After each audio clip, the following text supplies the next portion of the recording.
The heavy, rhythmic thrum of the thrusters is the heartbeat of the Chikyu. It is a sound that vibrates through the soles of your boots, up your shins, and settles deep in your chest. It is a constant reminder that you are floating on a speck of steel above 4 miles of crushing ocean, trying to thread a needle into the skin of the planet. It is January 2026. 10 months ago, in the sapphire waters of the Tyrrhenian Sea, humanity finally touched the Forbidden Kingdom. We didn't just scratch the surface. We pierced the veil.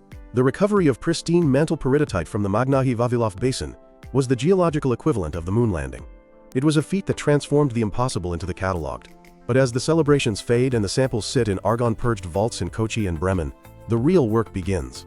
We are no longer just knocking on the door of the Earth's interior. We have kicked it open. This is the story of that journey. Not just the triumphs of the last year, but the 70-year war against physics, heat, and pressure that got us here. It is a story of diamond-studded teeth grinding against rock harder than steel, of mud that acts like liquid armor, and of the men and women who live their lives in 12-hour shifts, suspended between the starry sky and the fiery deep. To understand why we drill, you have to understand the tantalizing ignorance of the human condition. We have mapped the far side of the moon, sent robots to rove the Martian deserts, and listened to the whispers of pulsars billions of light years away. Yet, until very recently, our direct knowledge of our own planet extended only a few measly miles down. The Earth is an onion of rock and metal, roughly 6,371 kilometers in radius. The crust, the cold, brittle shell upon which all of human history has played out, is vanishingly thin, ranging from 5 to 70 kilometers. Beneath that lies the mantle, a 900-kilometer thick engine of solid but flowing rock that drives plate tectonics, feeds volcanoes, and ultimately controls the habitability of our surface world. For over a century, the boundary between the crust and the mantle was a line on a seismograph, a ghost defined by the way earthquake waves sped up when they hit it. We called it the Mohorovičić discontinuity, or the Moho, named after the Croatian seismologist Andrija Mohorovičić, who identified it in 1909. But seeing a ghost and touching it are two very different things. The dream of piercing the crust was born in the heady, scientifically optimistic days of the late 1950s. If we could race to the moon, why not race to the mantle? A group of American scientists, calling themselves the American Miscellaneous Society, a name that belied their serious credentials, proposed Project Mohole. Their logic was elegant. Drilling through the continental crust is a nightmare because it is thick, roughly 30 to 50 kilometers. But the oceanic crust is thin, sometimes only 5 or 6 kilometers. If you could park a ship in deep water and drop a drill string through 4 kilometers of ocean, you only had to drill a relatively short distance to hit the mantle. In 1961, off the coast of Guadalupe, Mexico, they proved it was possible. They drilled 183 meters into the seafloor from a floating barge, a technological miracle for the time that invented the field of dynamic positioning, using engines to keep a ship steady over a hole without anchors. But politics and budget overruns killed Project Mohole in 1966, before it could reach the prize. The samples they did retrieve, however, proved that the ocean floor was a geological archive of immense value. While the Americans looked to the sea, the Soviets looked to the land. In 1970, on the frozen, windswept Kola Peninsula, they began drilling the Kola super-deep borehole. For 24 years, they ground their way down. It was a brute force assault on the Earth. They reached 262 meters, or 7.6 miles, which is still the deepest artificial point on Earth. They didn't reach the mantle because the continental crust there was too thick, but they found hell. Or rather, they found that our models of the deep Earth were wrong. The rock wasn't dry and dense as predicted. It was fractured and saturated with water that should NT have been there.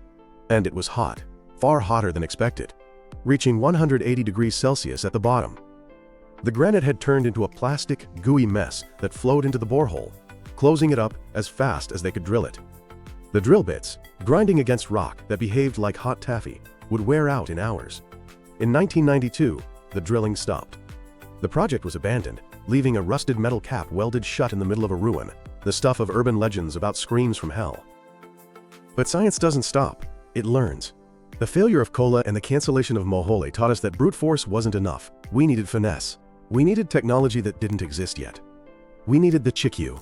If you stand on the helipad of the Chikyu, the Japanese deep-sea drilling vessel, looking forward, you are looking at the most complex machine ever built for marine science.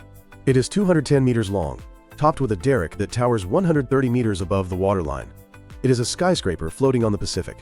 Built in 2005, Chikyu, which is Japanese for Earth, was designed with one singular, terrifying goal: to drill where no one else could.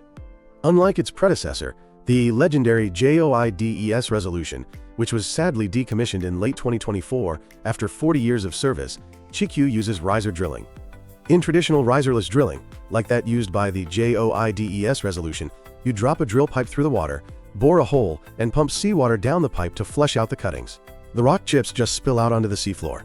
This works fine for shallow holes, but if you go deep or hit high-pressure pockets of gas, the hole collapses or blows out. Riser drilling changes the game. It involves lowering a massive outer pipe, the riser, all the way from the ship to the seafloor. This creates a closed loop. We can pump heavy, engineered drilling mud down the drill pipe, which flows back up the space between the drill pipe and the riser, carrying the rock cuttings back to the ship. This mud is magic fluid. It balances the immense pressure of the rock walls, preventing the hole from collapsing. It cools the drill bit. And by analyzing the mud and cuttings returning to the ship, scientists get real-time data on what's happening miles below. It allows Chikyu to drill safely into unstable fault zones and high-pressure reservoirs that would destroy a lesser ship. We cannot talk about mantle drilling without pouring one out for the JOIDES resolution or the Junior. For 4 decades, this workhorse drilled thousands of holes, rewriting our understanding of climate change, plate tectonics, and the extinction of the dinosaurs. Its final mission, Expedition 403 to the Fram Strait in 2024, was a bittersweet victory lap, recovering critical data on Arctic climate history, even as the crew knew their ship was destined for the scrapyard. The emotional toll on the scientific community was immense. The Junior was more than a ship. It was a floating university, a home, and a time machine. The loss of the Junior has put immense pressure on Chikyu and the European Consortium's mission-specific platforms to carry the torch. The 2050 Science Framework, the roadmap for ocean drilling, now relies heavily on these remaining assets and new international collaborations to fill the void. Drilling to the mantle is not just about digging a deep hole. It is about engineering a system that can survive conditions designed to destroy it. The challenges are an unholy trinity of depth, heat, and hardness. First, consider the geometry of the string. Imagine holding a piece of spaghetti by one end. Now imagine that piece of spaghetti is 2 miles long, and you are trying to use it to drill a hole in a concrete sidewalk while suspended from a drone that is being buffeted by wind. That is the scale problem. The drill string, the steel pipe that connects the ship to the bit, is incredibly flexible over these lengths. It doesn't just spin, it vibrates, whips, and buckles. To manage this, we use active heave compensation. The derrick on the Chikyu is equipped with massive hydraulic pistons that move the entire drill string up and down in perfect opposition to the ship's heave. If a wave lifts the ship 3 meters, the compensator pays out 3 meters of line instantly. Without this, the drill bit would be pounded into the rock or yanked off the bottom with every swell, destroying it in minutes. Then, there is the heat death of electronics. As we learned from Kola, the Earth gets hot fast.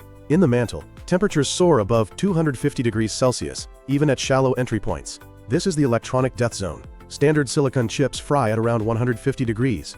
Batteries explode. Seals melt.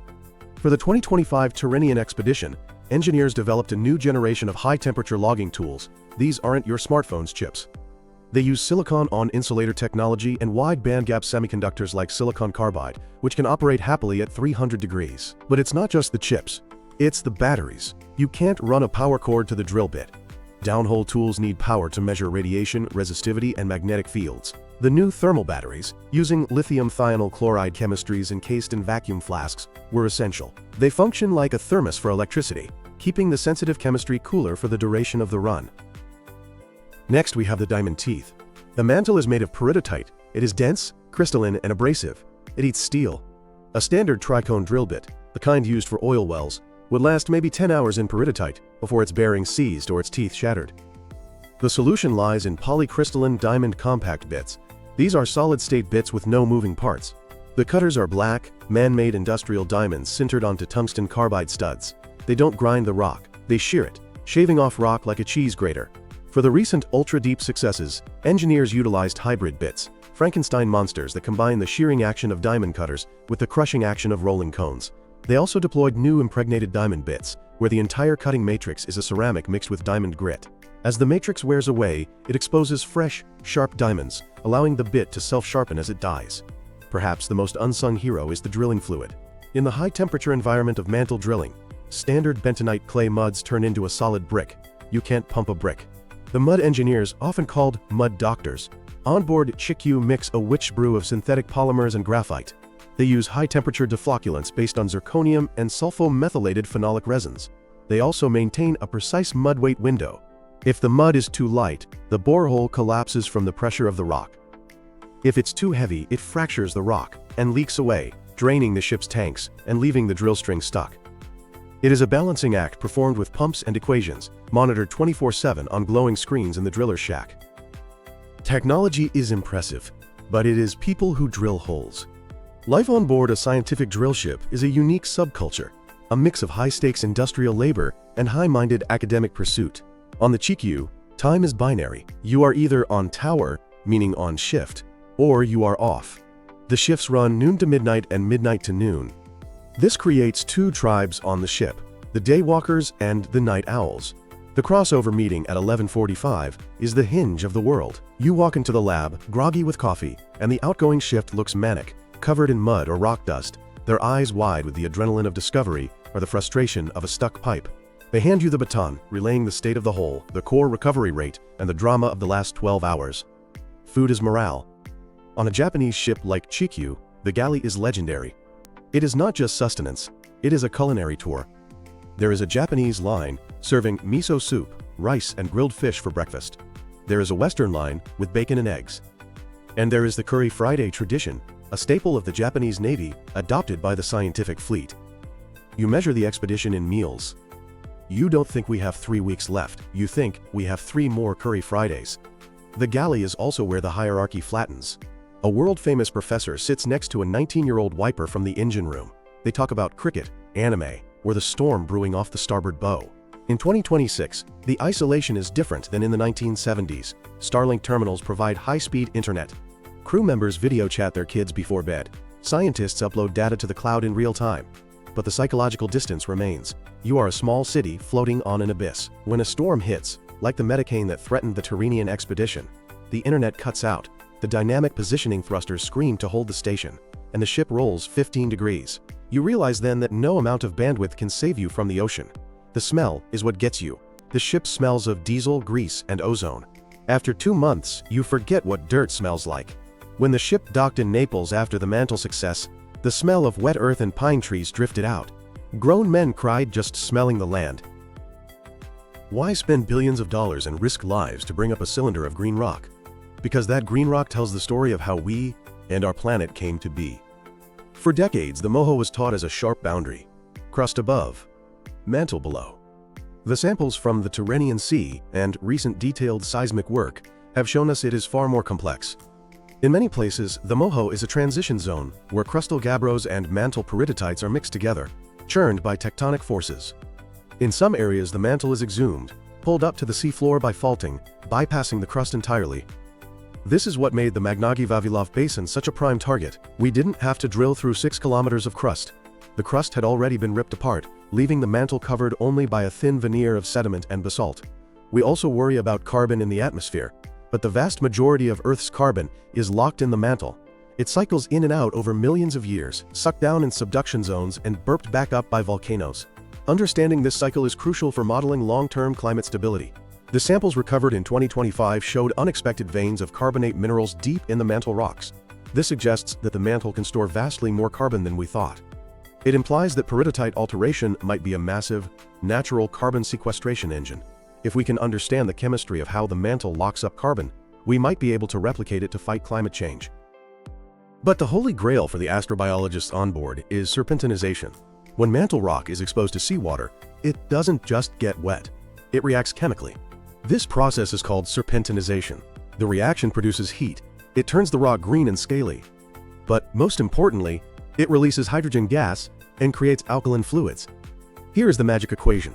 Olivine plus water equals serpentine plus magnetite plus hydrogen plus heat. Then, a second reaction happens, often catalyzed by the metals in the rock. Hydrogen plus carbon dioxide equals methane plus water. This is the Fischer-Tropsch process, occurring naturally and without life deep in the earth. It produces methane and hydrogen, which is food for microbes. The Lost City hydrothermal field in the Atlantic, discovered in 2000, is a natural laboratory for this, but drilling gives us the plumbing underneath. The cores recovered this year were teeming with evidence of this process. We found fluid inclusions trapped in the rock, containing high concentrations of hydrogen and methane. And we found life. Deep in the cracks of these mantle rocks, shielded from the sun, under crushing pressure, scientists found microbial communities. Methanogens that eat the hydrogen produced by the rock. They don't need the sun, they don't need oxygen, they live on rock and water. This has profound implications for the origin of life on Earth. Did life start not in a warm little pond on the surface, but in the dark, warm fractures of the mantle? And if it did, could the same thing be happening right now on Europa or Enceladus, where we know liquid water touches a rocky mantle? When we hold these cores, we are holding the recipe book for life in the universe. The success of the 2025 Turanian drilling and the JTRACK expedition to the Japan Trench has revitalized the community. The 2050 science framework is no longer just a wish list, it is a battle plan. The next big prize is a full penetration of intact oceanic crust into the mantle, the original Project Mohole goal. The target is likely the Pacific, where the crust is uniform and fast-spreading, offering a simpler geology than the chaotic Mediterranean. A new generation of drilling technology is being blueprinted, including automated rigs using AI to control the drill break, and experimental laser drilling to thermal fracture rock instead of grinding it. While mantle drilling seeks origins, other projects seek survival. The JTRACK expedition, or IODP Expedition 405, has been installing observatories in the Japan Trench. These aren't just holes, they are permanent listening posts. Sensors lowered into these boreholes measure temperature and strain in real time, looking for the frictional heat signatures of fault slip. The goal is to understand shallow slip, the mechanism that caused the devastating tsunami in 2011. By drilling directly into the fault zone, Chikyu is acting as a planetary stethoscope, trying to hear the heartbeat of the next megaquake before it strikes. As 2026 unfolds, the Chikyu prepares for its next deployment, perhaps to the Nankai Trough, perhaps back to the deep Pacific. The data from the Turanian Sea is being published in Nature and Science, fueling debates that will last a decade. We live on a thin raft of cool rock, floating on a churning ocean of fire. For most of history, we have been content to map the raft. But the drive to pierce the crust, to reach down and touch the fire, is about more than just geology. It is about connection. It is about realizing that the Earth is not a static stage for human drama, but a dynamic, living entity. The drill bit turns. The mud pumps scream. The derrick groans under the load. And slowly, foot by painful foot, we lower our bucket into the well of deep time, hoping to draw up the water of understanding. We have pierced the crust. The journey has just begun.